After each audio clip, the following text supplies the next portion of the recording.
Like Genshin Impact, where doing reactions is a thing, elements in this game are really just counter element. They're just meant to break shield. Most of the time, enemy will have a shield indicated by the white bar on top of their head. But alongside that will be a couple elements that counter that enemy. And basically, instead of trying to create elemental reaction with your characters, you want to match your element with the same colors on the enemy to do bigger shield damage to their enemy. For example, this enemy here has a red colors on top of their head, indicating that they're weaker to pyro element. In this case, casting a pyro attack onto them will do bigger shield damage, which likelier to stagger them and break their poise. That's the basic idea of Honkai Star Rail's combat. Again, it resembles a lot like traditional turn-based game like either certain Final Fantasy titles or Persona. Again, turn-based game has never really been my thing, and I've always been more like action RPG, so that would be one of the biggest turn away I have when it comes down to those titles, including Honkai Star Rail, and might be potentially for you as well. But on the other hand, if you really enjoyed the turn-based aspect about Final Fantasy or Persona, maybe you'll really enjoy Honkai Star Rail as well.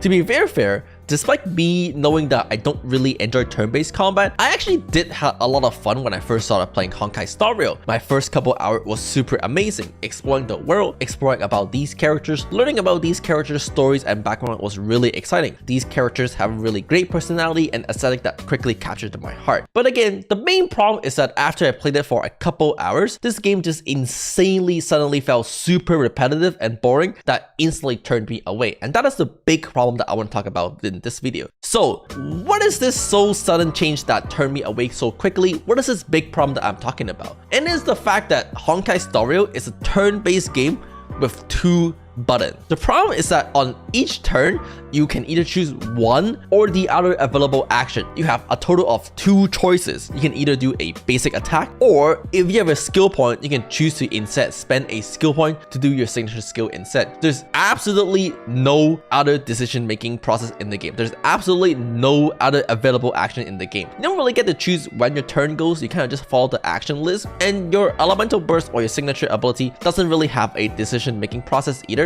since it doesn't consume a turn. So you can just cast it whenever they're off cooldown. There's no such thing as, oh, I'm gonna save my turn for the signature ability. And effectively, you're just gonna be pressing the 2 button, one or the other, the entire time, over and over and over. It might be on different characters. It might be a little different depending on how you